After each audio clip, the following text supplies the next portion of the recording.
The 10-minute drill. This is a big one. Covered by Universal Roof and Contracting. The difference is Universal. On 1010XL. Let's go, let's go, let's go. Hit it. Oh, yeah. All right. Dawned on me as I sat and pondered this week's Florida LSU game. It dawned on me last week as they went to Tennessee. It struck me as they hosted Missouri and Kentucky and weeks previous to that. I made the transition when it comes to the Florida football team of not having like the least care or concern that they're going to lose the game. It's just a matter of how much are they going to win this game by. A lot like Spurrier lured you into that accomplishment. Now, look, I don't feel like that against Georgia. I don't feel like that when they go to Texas A&M. Normally, you wouldn't feel like that against, the two. Point being, other than the 2 or 3 games on your schedule that make you feel that way no matter who you are, Yeah. there's no way LSU's beating Florida tonight. There's no part of me that thinks the Gators have any chance at all to choke it and lose it. And that's something that they've done a lot in the last 10 years.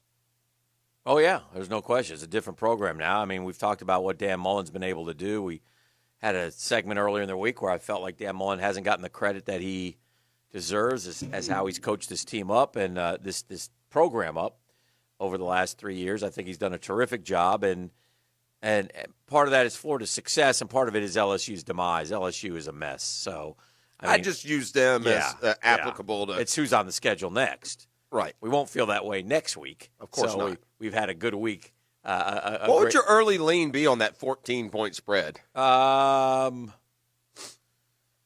Over's probably the play. I haven't changed my thought in this respect. I think that two things. I think Mullen will have a better game plan than people think.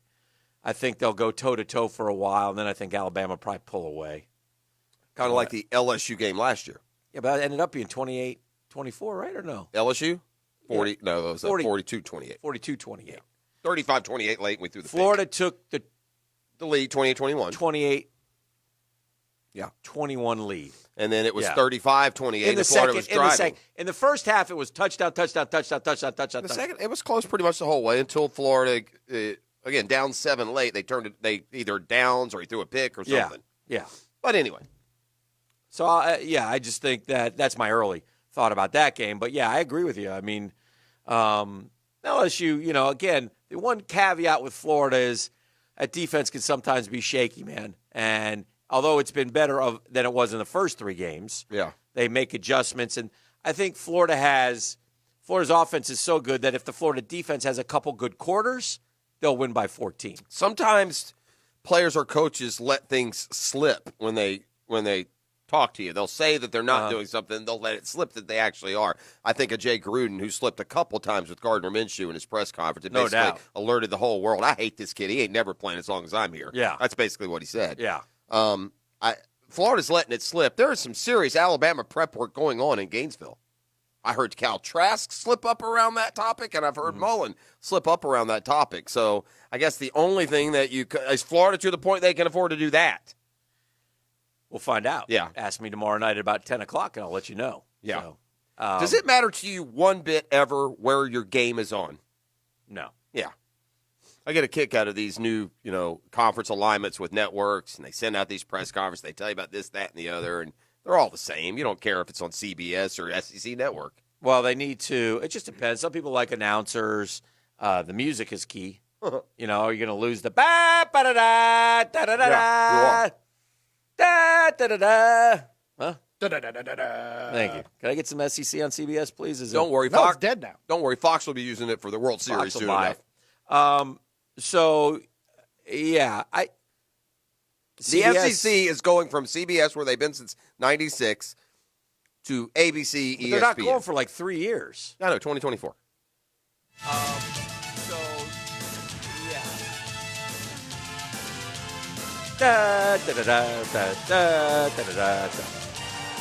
Gainesville, Florida. Today, the undefeated Gators. I'm Vernon. I'm drunk. Winners of 3 straight national championships. Host Vanderbilt.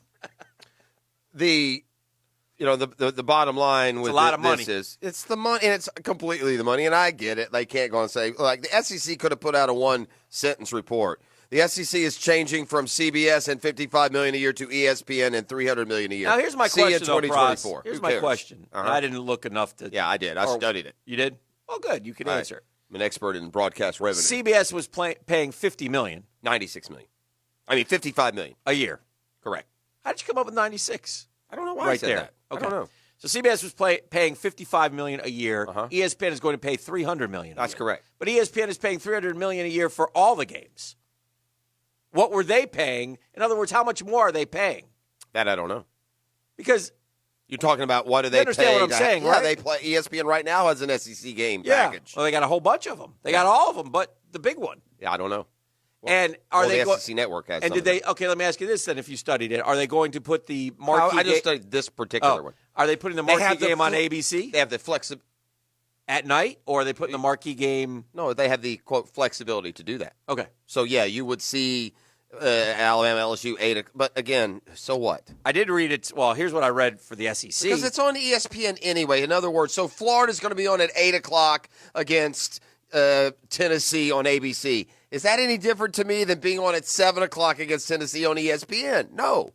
Well, I did read that it means $20 million to every school. That's correct. So they'll take that and run. Obviously, I'll tell you something.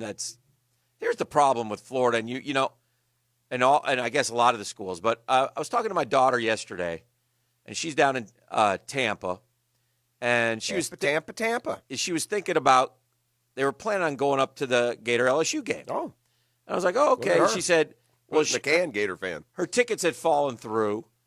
Through the seat cracker. Oh, she didn't get No, it. she did. Long story short, somebody had tickets and they didn't have tickets Okay. for whatever reason. And she said, do you know anybody who has tickets? I said, let me check. So I looked around. I didn't find any. I said, well, shoot, I'll just buy them.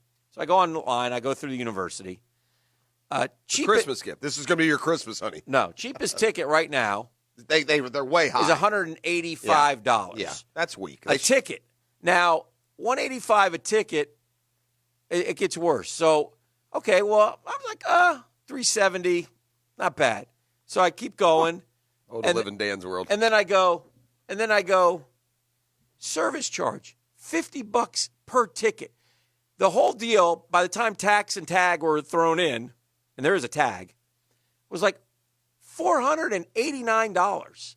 For the two of them. And I said, for 2 tickets. Yeah, that's crazy. And I said, you know what? Out of principle, that's actually the truth of the matter is I'm ready to hit submit. And my wife said, you better not do that. Well, my question is this.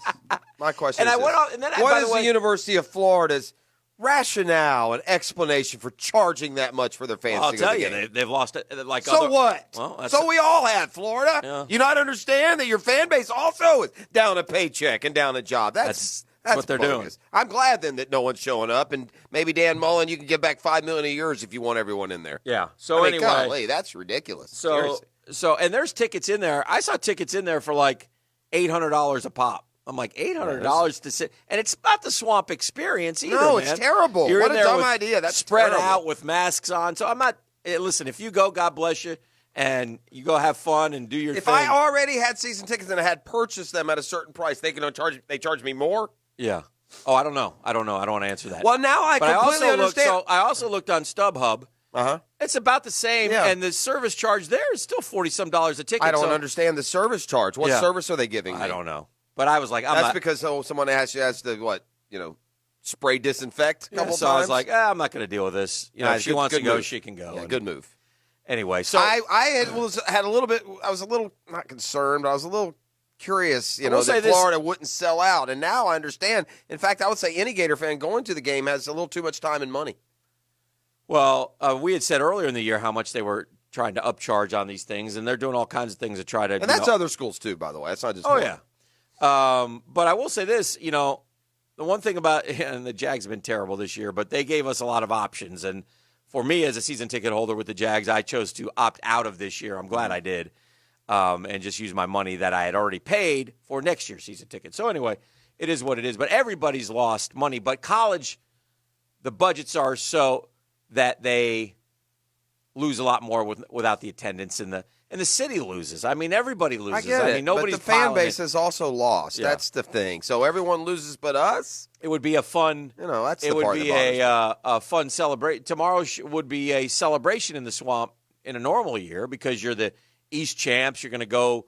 The hopefully beat coronavirus the heck has out of revealed LSU. an ugly side to these colleges, and both not just Florida, but from the athletic and academic side. Yeah. They make these kids do work online, but charge them like they're getting in classroom instruction. Yeah.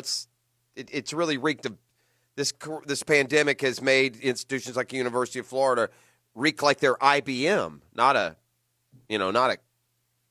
educational facility, but a business that, cutbacks come. It's Kyle weak. Trask obviously will be playing his final game in the Swamp. Yeah, I guess he'll just decide to go assume. pro, being a first rounder and all. He could theoretically come back, but I haven't really heard that buzz. Let me ask you something. Uh-huh. His story has been told over and over. I get Okay. annoyed sometimes because every week, and I understand the broadcasters are new, so they tell the story. We've all heard it. We know. But there are certain things. I saw something that I had not seen before. And this makes me tip my cap. And maybe it's because he wasn't starting a lot in high school. But Kyle Trask is an Eagle Scout. Isn't that hard to do? It's time intensive for sure. It's time, and there's a lot of work that goes into it. Yeah. I mean, I went to the Pinewood Derby and called it a career with the Boy Scouts. To become an Eagle Scout, that's a lot. Very charity driven too. Those kids have to do a lot of community service type stuff. But I mean, that makes me tip my I cap think to Eagle the kid. Scouts go to West Point. They go, Right? I don't. Don't you appreciate that? 100%. Yeah, Eagle they're Scouts it's a require- lot of hard work for kids at an age where they're doing a lot of other hard work. So It says you have to earn 21 merit badges, Uh-huh. serve a minimum of 6 months in a leadership position, propose, plan, and carry out an Eagle Service project, and attend a Scoutmaster conference and pass a board review. He I found can't time imagine- to earn the rank of Eagle from Troop 483 in October of 2015. I can't imagine that Eagle Scouts, 10 years later, aren't doing better than their peers. Right. Yeah. I So, mean, that leadership is humility probably taught there that has kept him, yeah. sitting on the bench for all these years. So, yeah, he's a terrific story. He's going to win the Heisman, Dan. I mean, unless he just absolutely falls apart these last 2 weeks. You got to give the quarterback coach of the Dallas Cowboys some credit. This is his guy, Doug Nussmeier. Yeah. If he did anything for Florida, he gave us Kyle Trask. He said, I can't say enough. This is when he was interviewed back when he signed with Florida. I can't say enough about that kid. He's an Eagle Scout. He's close to a 4.0 student. If you turned on the film when he played in the games and looked at his production, it's pretty darn good. I don't know. I just thought I did not know that about him. So anyway, To your point, Jeff, according to a quick Googling, at least 40 astronauts have been Eagle Scouts, Yeah. as well as also- Walmart founder Sam Walton, Wow. J.W. Marriott, and Michael Bloomberg. Yeah, there you go. Let me just say this. Put your kid in Scouts, right? Right. Not just on the Yeah. football team. And let me just say this to put it a little bit in perspective that makes me appreciate him even more. Like, I have a son who plays football in high school. I couldn't imagine when do you find they go to school all day and then they go to football till 6:30. Outside of football season is the answer. Well, unless you play another sport, Yeah. which maybe you know what I mean. Yeah. It's Draw some lines somewhere. that's impressive For sure. to find that kind of time Yeah. and play football. Yeah. And by the way, And an football's a ability to do year-round that through his sport. family. There are plenty of high school kids that are doing that and having to go work. Oh yeah, I'm not. so- I'm Yeah, not I saying. get you. I'm not trying to. No, I hear you. But I'm singling them out because to do it, play football again. Football has become such a year-round sport. 7v7, weightlifting. It never ends. Has anyone? Have either one Impressive. of you guys seen? Now, I saw it in the form of a promotional video. Yes. Soliciting investors. For It's a new tackle football league with no pads. a tackle football league. Tackle flag football, only you tackle instead of grab a flag. Oh, I wonder. I wonder if that's not where the NFL heads. And like in 30 years, are we putting on all that armor and beating each other's heads silly? Maybe. if you're back to the Patriots for a second, and anyway. So Gators and LSU tomorrow. That'll be fun. Yeah, I really was just going to before you transition to NFL. Yeah. I really was just kind of setting up one Oh, okay, question for you. that was a good setup, man. We went all kinds of Yeah, places. well, it was fun. professional Missouri, broadcasters. Georgia, Missouri, Georgia, North Carolina, Miami. Any concern for either one of those top 10 teams? Miami. Yeah, North Carolina. More Miami capable. than Georgia. Georgia on the road at Missouri. Missouri is 25th. Yeah, and You just feel like Georgia. Drinkwitz has done a great job. I think Georgia's going to get Yeah, him. I do too. So I will take, in the 5-pack, I will take Missouri in the points. It's counterintuitive, but okay. Well, that's what I told you I was going to do today. Oh. I'm going opposite whatever I think. You so asked me. You're and doing it as a ploy. I'm doing it as a ploy because if I keep going 1-4, then I'll go 4-1.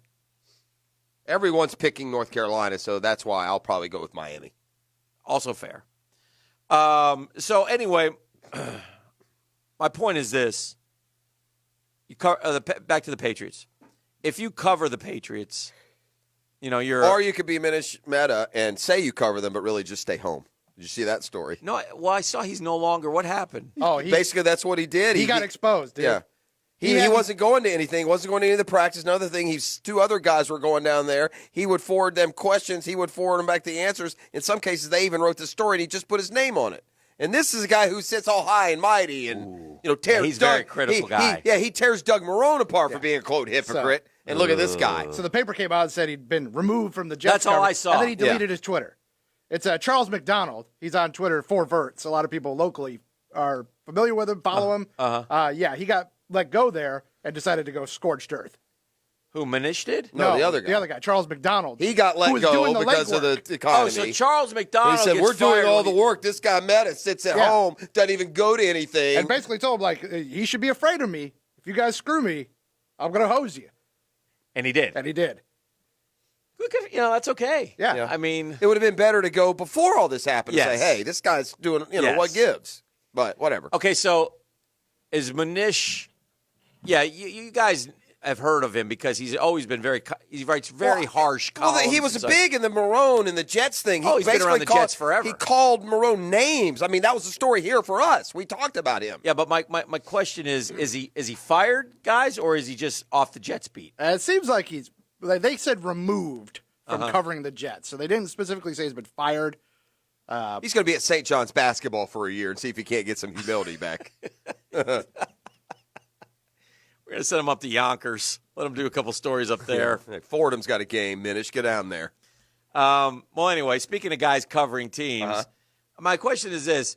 Are you allowed to say this if you're Ben Volen, who's the beat writer, I believe, senior NFL writer at the Boston Globe, okay? Okay. And he says, on football, Bill Belichick refuses to admit what everyone else could see. It's time to start Jarrett Stidham. Again, I would have a hard time criticizing Belly on that, and I don't know that it's time to start Jarrett Stidham. I'm pretty sure that he has figured out that Jarrett Stidham is not good. Yeah. That's what I think. I will say this. Now, you said I Cam wasn't good. It's not been good this year. Cam is terrible. Cam is the worst quarterback in the league. I believe that. I would rather have Mike Glennon than Cam Newton. What a miss by the Patriots. And it wasn't a miss. They took a shot on a $500,000 deal. Well, we're 12 games in, 13 games in. He's 6-7, and he's terrible. Yeah. So it's a miss. You could have gotten Mike Glennon. Would have been a better pick. They'd be 6-7 if they had Mike Glennon. Well, exactly. So it doesn't. Well, they paying him less than they paid Mike Glennon. Well, that's the Jags paying Mike Glennon. Cam bet on himself and he rolled craps. He's terrible. He's the worst quarterback in the league. I mean, it's just regardless. Yeah. My point is this. Oh, okay. I'm just talking about if you're. Can you say that? Yeah, I don't know that you should say that. So in other words, don't question the greats. Yeah, I mean, I don't know. You got to. I hope you're right. Yeah. I just don't. I watched Stidham at the end of the game, and he's terrible. He wasn't any better. I get that. Yeah. Stidham came in last week and got a score. So is that what it was? Against the that prevent type defense. So that probably left a mark. Yeah. But at the end of the day, Cam Newton did something yesterday. I'm not sure. I've seen he had a 2.9 QBR, Dan. That's a 2.9 out of 100. 9 of 16, 119 yards, the worst pick six ever thrown. Mm-hmm. He lobbed the ball right to the linebacker. He is terrible. Let me do one more thing here before we get out of here. I'd rather start Jake Luton. I need it. Okay. Beef, we have a gift to give out, right? A Christmas gift here in a moment. We do. Beef, do you know the movie Probably. Ratatouille? Yeah, I love it. Do you know it well? I know it very well. Okay. I've seen it many, many times. Okay. Do you remember the scene with the food judge? Yeah. Okay. Anton Ego, Okay. the food critic. And you know what he looks like? Yeah. All right. Very gaunt, hideous looking. Well, man. we've got. Well, I should have stopped you before you went there. Oh, I'm sorry. I've got a side by side that is dead on. Oh, really? We've Yes. got an Anton Ego lookalike. With the food judge. Like, I would have thought they might have drew him Like, with this guy. This was the visual interpretation. This was the this guy inspiration in mind. for Ego. I would say yes. Oh no, The food judge from Ratatouille. yeah, Ego. What's his name? Anton Ego. Anton Ego. Food critic. And by the way, the name fits is a dead ringer. Do you agree? For Stephen A. Smith. Oh dear. Oh dear. From certain angles, for From sure. certain, there's a picture of them side by side, and it's like if you were drawing Anton Ego, you might have had Stephen A. Smith in mind. Stephen A. lately has looked like he has been sleeping much. Yeah, he does look a little Looking tired. kind of ghoulish. Yeah.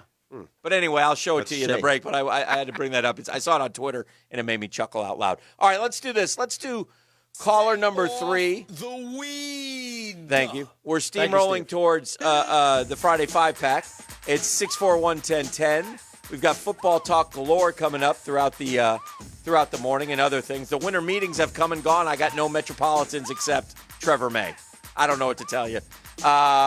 Caller number 3 right now, and we're back with more right here on a Football Friday edition of The Drill. Caller 3 at 641-1010. Going to go home with some prizes from the holiday gift guide. $25 to Tobacco Cove and $25 to Woody's Barbecue. Those and other fabulous gift ideas are at 1010XL.com. Check it out.